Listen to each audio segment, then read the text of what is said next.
isn't best, she's the girl next door. But she's a little bit, yeah, to me she's a little bit more. When I'm with her, then I feel like a king, yes, I feel like a king. Hello again. Hello everyone, all the listeners. Welcome back to another epi of Storytime with your boy TK. Got a super rad dude I've met playing basketball here in San Diego. Name's Zack Lawson. Zack, welcome aboard. Thank you, sir. Thank you. I'm excited to be here. Excited. It's my first time doing one of these, so I'm pumped. First podcast ever for you? First podcast ever. Never done one. Never done one. This is number 11 for me. So two novices a little bit to the world of podcasting. I wanted to bring him on. We've actually been talking about doing this for like a week now, right? Yeah, it's been a while. Trying to get in, but us California kids right now, I mean, I'm not from California, but I live here now, but it's been tough. But yeah, we're on right now. I wanted to bring you on because we've been talking a little bit ever since we met playing basketball, and you're from Sacramento, and what kind of piqued my interest about your stories of traveling, shooting documentaries. So I wanted to kind of get you on, talk a little bit about that.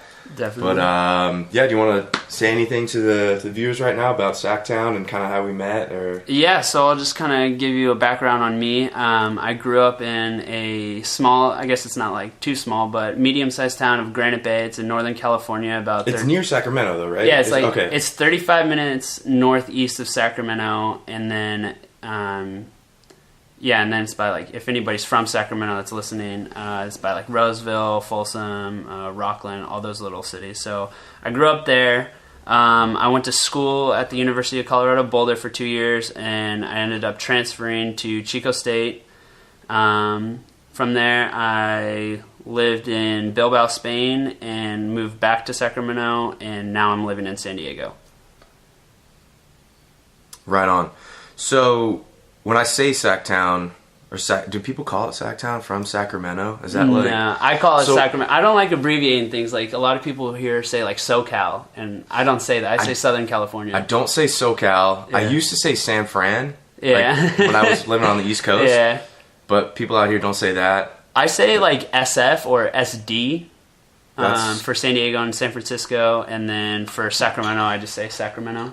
Sometimes I'll say Sac. But usually I go with the full Sacramento.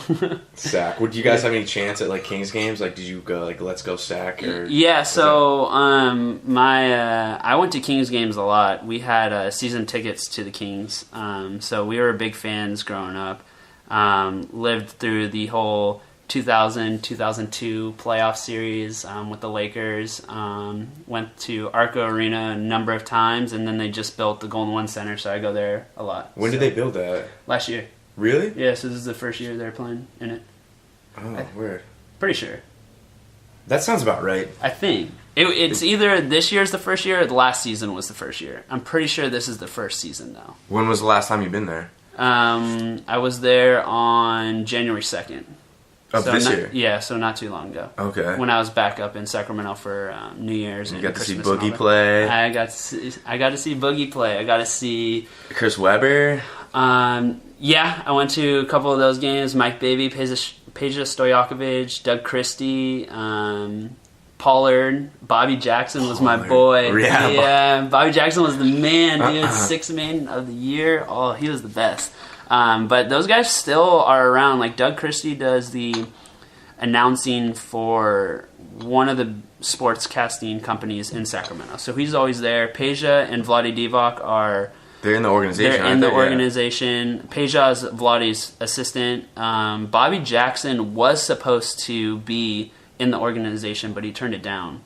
Really? Yeah, so... And then... Doing his own thing? Or? Yeah, I guess he just didn't want to be in the NBA or anything, so I don't know what his deal was. But and then Chris Webber, he'll come back every now and then, but not too much. Yeah. Yeah. He kind of does his own thing, too, because he wasn't really involved in that 30 for 30.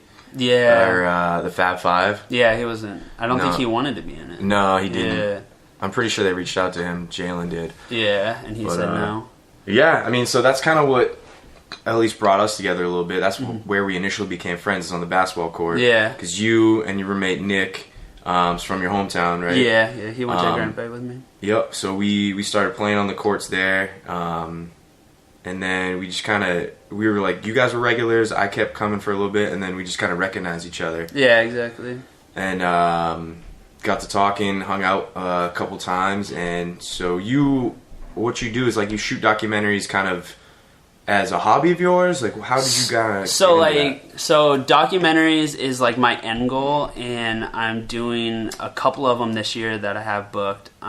So those are going to be like my first like paid ones. Yeah. I do hobby, but I do mostly for hobby right now until I can like build a portfolio and really start to be like the documentary guy. Like, that's what I want to do. And, I say documentaries. I mean, I checked out your Instagram, and like all the pictures you take and the videos that you do there are rad. You do Thank you.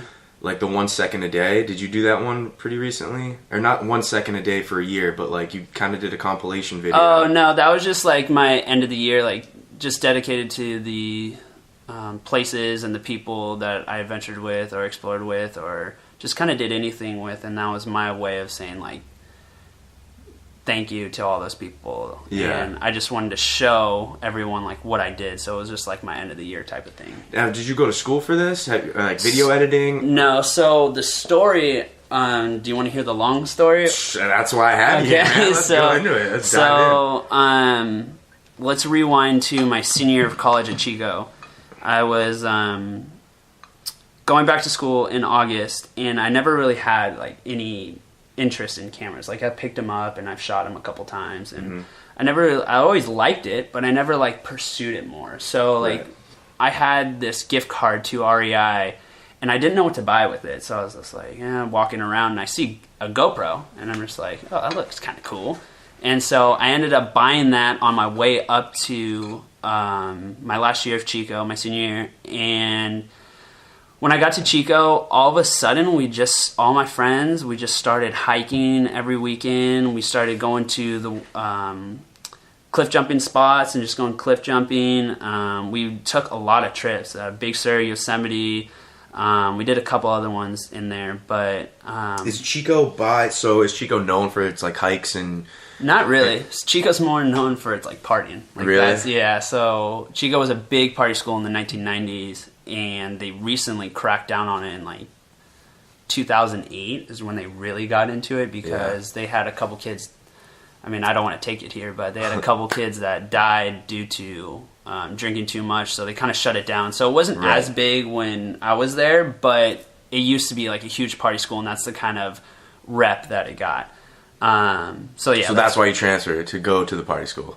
Kinda, but I also I didn't really like Boulder too much, which is weird. I liked the area, I just didn't like connect well with the people. Like I had a couple friends that were really cool, I was really cool with, but other than that, I don't know. I just didn't connect well with the people. It was just weird. I just didn't find a good group of friends. But like the place that you're living in Boulder, Colorado, is just amazing. Like the Flatirons right there. It's a backdrop to when you're walking to school. You got snow. I mean, you got Denver right there. You got I've been to Denver. Yeah. I like Denver a lot, but that's the only place I've really been in Colorado. I've been meaning to go back. Yeah, it's beautiful. I love it there. But I mean, college is like who you surround yourself with. Like if you don't have a good group of friends, then it's like, it's not the. It can ruin your experience for sure. So I get it. I never transferred myself. My brother did. So I was kind of around just that transition phase, so you go to Chico. So then and is it near Big Sur and all these places? Like no. So it's an hour and a half north of Sacramento. So you just drive straight up, and it's right there. So I got my GoPro and I headed back, and we just started doing all this stuff, and I just started taking pictures, and I started making these little videos of our weekend trips, or just like the days we go to the cliff jumping spots, and I just fell in love with it. I couldn't like keep my hands away from the GoPro and like going and doing things and editing. I was editing all the time, and I just loved it. So then after I left Chico, I studied abroad in Bilbao, Spain, and at this time when I graduated with a finance degree, I had no idea what I wanted to do. Like I went through internships and all that, and I sold insurance, and I was just like, I don't think this is for me when I left Chico. So then I went to Spain and just did the same thing, just edited, and all the trips we took, like to Dublin, to Mallorca. What were you shooting? Anything specific, or just everything and anything? Just traveling, mostly us traveling, and then I was really into cliff jumping at the time, so like that's what we did. We did cliff jumping and travel,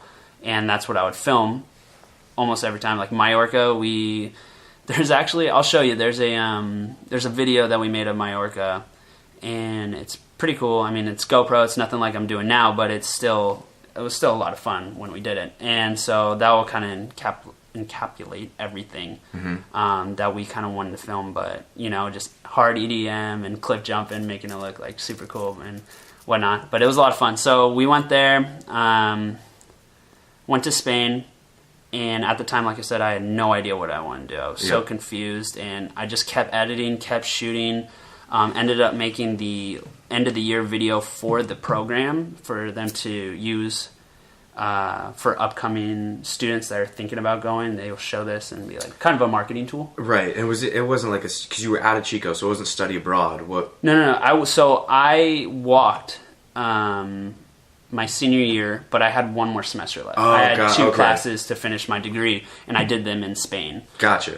So I took 2 classes, and then I took a Spanish class. So my schedule was pretty wide open most of the time. Nice. So it was good. And can you speak Spanish at all? No, I lost it all. Yeah. I haven't, once you get back into the States, you don't have a lot of people that speak it. Right. And especially in Sacramento, I mean, there's definitely people that speak it, but your everyday communication, it just doesn't Were you happen. able to pick up some stuff and kind of manage yourself and speak it? Or I can understand it a lot better than I can speak it. Right? Okay. Yeah. So so it's like I can get by on a very basic conversation now. Like when I left, I was able to speak to people on the streets and get directions and do all that stuff. But now it's just completely lost, which is a bummer. But, yeah.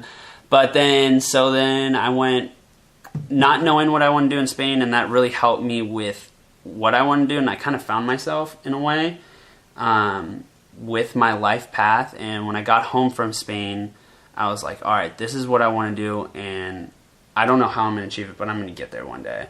And so then I got back and I took a marketing job. So for 6 months, I was working behind a desk and trying to get my first client for my video business, and it was just brutal. I was sitting at a desk every day, and I just was freaking out. I just couldn't do it anymore. So I got up one day in the middle of my shift, or I guess I shouldn't say shift, but middle of my work day, and I went up to the boss and I said, I can't do this anymore.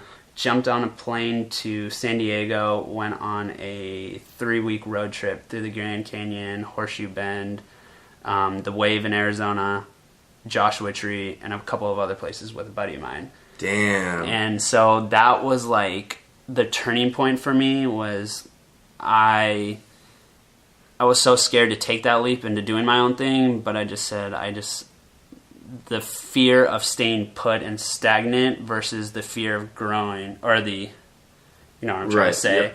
Yep. The fear of being stagnant outweighed the fear of doing my own thing. Right. So I just hopped on the plane, left, and all we did was take pictures, and took video for 3 weeks straight, and it was the best thing that ever happened. And I owe what I'm doing now to that trip. Yeah. And so then I got back, and I landed my first ever client for videography. It was a storage unit. They wanted a 2-minute video of their big RV and boat storage complex. And I was just droning. Were they shooting for a commercial, obviously? Yeah, so I was going to go on their website, and so he was talking to me, and I had no idea what to do. No idea about making my own contracts, no idea how much I should charge this guy. So I went in there with a buddy of mine who he was kind of more the marketing side, and I was more the creative side. But we went in there with an $800 quote. And he looked at it, and he didn't blink an eye. He's like, all right, this looks good. Let's do it. And I walked out of there with the biggest smile on my face. We were so juiced, and it it was just exciting. Should have charged him more. Yeah, when I right? think about it. Yeah. So you, I'm assuming weren't all still on the GoPro?